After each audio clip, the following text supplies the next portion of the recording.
بسم اللہ الرحمن الرحیم۔ السلام علیکم۔ نماز کا تحفہ 27 رجب یعنی شب معراج میں کیوں دیا گیا؟ اس میں کیا حکمتیں ہیں؟ کیا راز پوشیدہ ہیں؟ نماز کا تحفہ سال کے باقی مہینوں میں جبکہ رمضان کا مہینہ سب سے افضل مہینہ ہے، نماز کا تحفہ ماہ رمضان میں کیوں نہیں دیا گیا؟ نماز کا تحفہ شب قدر میں بھی دیا جا سکتا تھا، شب قدر میں کیوں نہیں دیا گیا؟ نماز کا تحفہ شب معراج یعنی 27 رجب کو کیوں دیا گیا؟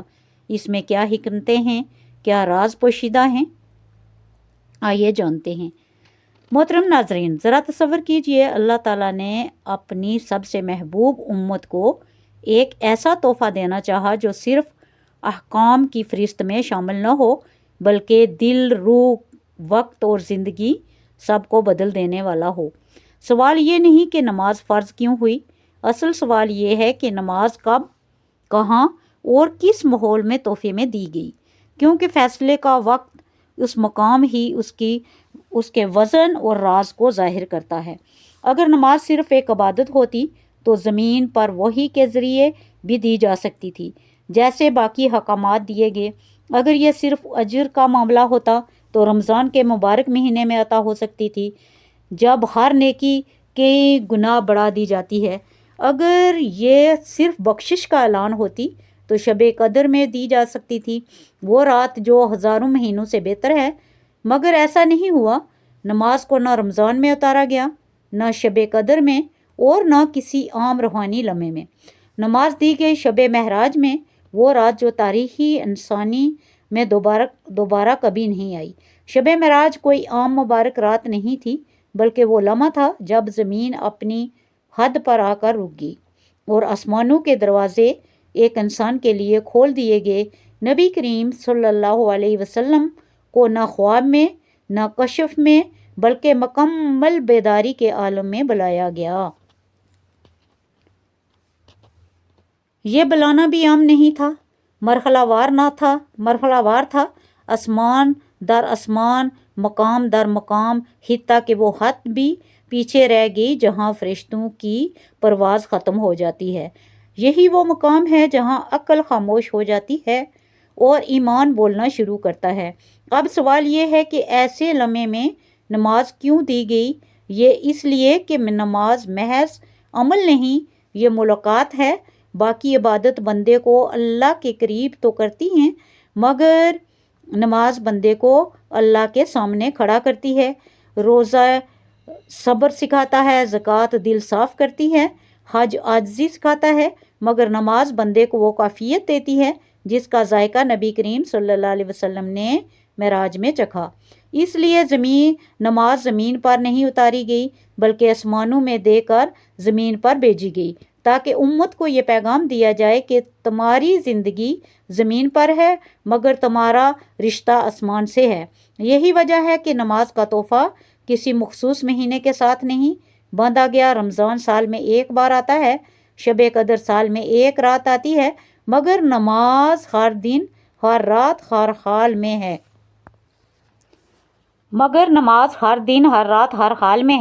اگر نماز رمضان میں دی جاتی تو یہ ایک موسمی عبادت بن جاتی، اگر شب قدر میں دی جاتی تو یہ صرف خاص لمحوں تک محدود رہتی، بلکہ شب معراج میں دے کر اللہ نے بتا دیا کہ نماز وقت کی محتاج نہیں بلکہ وقت نماز کا محتاج ہے۔ دن کا آغاز نماز سے ہے، رات کا اختتام نماز پر ہے اور زندگی کی سانسیں نماز کے درمیان چلتی ہیں۔ ایک اور گہرا راز یہاں پوشیدہ ہے۔ شب معراج وہ وقت تھا جب امت پر سب سے زیادہ رحم نازل ہوا۔ 50 نمازیں فرض ہوئی، پھر تخفیف ہوتی گئی یہاں تک کہ 5 رہ گئی مگر اجر 50 کا ہی رہا۔ یہ منظر ہمیں بتاتا ہے کہ نماز بوجھ نہیں بلکہ رعایت ہے، یہ سزا نہیں بلکہ سہارا ہے، یہ حکم نہیں بلکہ حفاظت ہے، اور یہ سب کچھ اس رات دیا گیا جب نبی کریم صلی اللہ علیہ وسلم امت کا بوجھ لے کر اللہ کے سامنے کھڑے تھے۔ اب یہاں ایک سوال دل میں جنم لیتا ہے، اگر نماز اتنی عظیم ہے تو پھر ہم اسے معمولی کیوں سمجھ لیتے ہیں؟ شاید اس لیے کہ ہم نے اس کا آغاز زمین سے کیا حالانکہ اس کی ابتدا آسمان سے ہوئی تھی۔ ہم نے اسے فرض سمجھا ملاقات نہیں سمجھا، ہم نے اسے عادت بنا لیا، معراج نہیں بنایا۔ ابھی یہ سمجھنا باقی ہے کہ نماز کو معراج مومن کیوں کہا گیا اور کیوں ہر سجدہ انسان کو وہیں لے جاتا ہے جہاں نبی کریم صلی اللہ علیہ وسلم کو بلایا گیا تھا۔ محترم ناظرین، اب ذرا ایک اور گہرے زاویے سے اس راز کو سمجھنے کی کوشش کیجیے۔ شب معراج صرف بلائے جانے کا واقعہ نہیں تھا، بلکہ چنے جانے کا لمحہ تھا۔ اللہ تعالیٰ نے اگر نماز کو رمضان میں فرض کیا ہوتا تو لوگ کہتے کہ یہ برکتوں کے موسم کی عبادت ہے۔ اگر شب قدر میں دی جاتی تو کہا جاتا کہ یہ ایک خاص رات کی خاص عطا ہے۔ مگر نماز کو شب معراج میں دے کر اللہ نے واضح کر دیا کہ یہ عبادت کسی مہینے، کسی رات، کسی ماحول کی محتاج نہیں۔ یہ عبادت ہر حال میں بندے کے ساتھ رہنے کے لیے ہے، خوشی میں بھی، غم میں بھی، صحت میں بھی، بیماری میں بھی، سفر میں بھی اور خضر میں بھی۔ یہاں ایک اور حکمت چھپی ہوئی ہے جس پر اکثر بات نہیں کی جاتی۔ رمضان اور شب قدر میں عبادت کا تعلق اجر کی کثرت سے ہے، مگر نماز کا تعلق قرب کی کیفیت سے ہے۔ رمضان میں نیکیوں کا وزن بڑھایا جاتا ہے، شب قدر میں تقدیریں لکھی جاتی ہیں، مگر معراج میں ملاقات ہوتی ہے۔ اس لیے نماز کو اس رات کا تحفہ بنایا گیا۔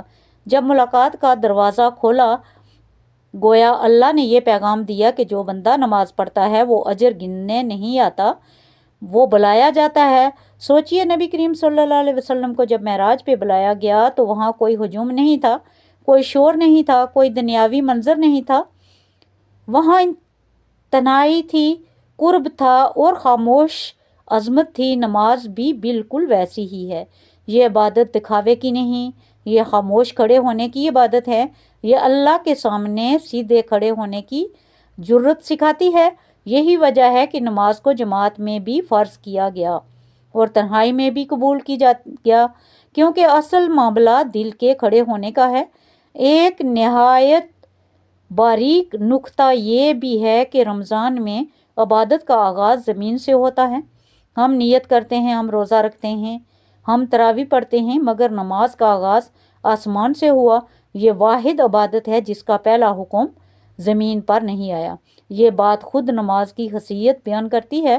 گویا اللہ تعالیٰ فرما رہے ہوں کہ میں نے باقی باتیں تمہیں بھیجی، مگر نماز کے لیے تمہیں خود بلایا۔ آپ ذرا اس سوال پر رکیے جو اکثر لوگ دل میں رکھتے ہیں مگر زبان پر نہیں لاتے۔ اگر نماز اتنی عظیم ہے تو پھر اس میں سستی کیوں آتی ہے؟ اس کا جواب بھی اسی راز میں چھپا ہے۔ جب کوئی چیز معمول بن جائے تو اس کی قدر کم ہو جاتی ہے۔ ہم نے نماز کو گھڑی کے ساتھ باندھ لیا ہے، حالانکہ یہ نماز کو وقت دینے کا نہیں بلکہ وقت کو نماز دینے کا نام ہے۔ معراج میں وقت کم ہو گیا تھا، فیصلے ختم ہو گئے تھے، اس لیے نماز وقت کی قید سے آزاد کر دی گئی۔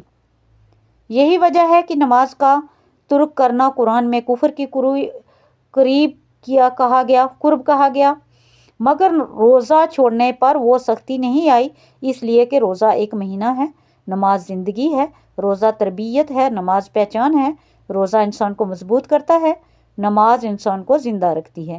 شب معراج میں نماز دے کر یہ واضح کر دیا گیا کہ امت کی بقا کا راز کسی خاص موسم میں نہیں بلکہ روزانہ کے سجدے میں ہے۔ یہاں ایک اور پہلو بھی سمجھنے والا ہے۔ شب قدر میں فرشتے نازل ہوتے ہیں، مگر معراج میں نبی کریم صلی اللہ علیہ وسلم اوپر تشریف لے گئے۔ فرق دیکھیے، شب قدر میں رحمت نیچے آتی ہے، معراج میں بندہ اوپر بلایا جاتا ہے۔ نماز اسی پر اٹھنے کا نام ہے۔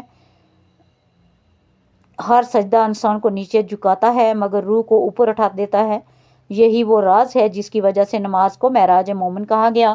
اب سوال یہ نہیں رہتا کہ نماز شب معراج میں کیوں دی گئی، بلکہ سوال یہ بن جاتا ہے کہ کیا ہم نماز کو ویسے ہی لیتے ہیں جیسے وہ دی گئی تھی، یا ہم نے اسے زمین پر لا کر عام کر دیا۔ ابھی ایک آخری پردہ باقی ہے، وہ پردہ جو یہ بتاتا ہے کہ نماز صرف فرض کیوں نہیں بلکہ حفاظت کیوں ہے، اور یہ کیوں قیامت کے دن سب سے پہلا سوال اسی کا ہوگا۔ محترم ناظرین، اب ہم اس آخری پردے تک پہنچتے ہیں جہاں شب معراج اور نماز کا تعلق صرف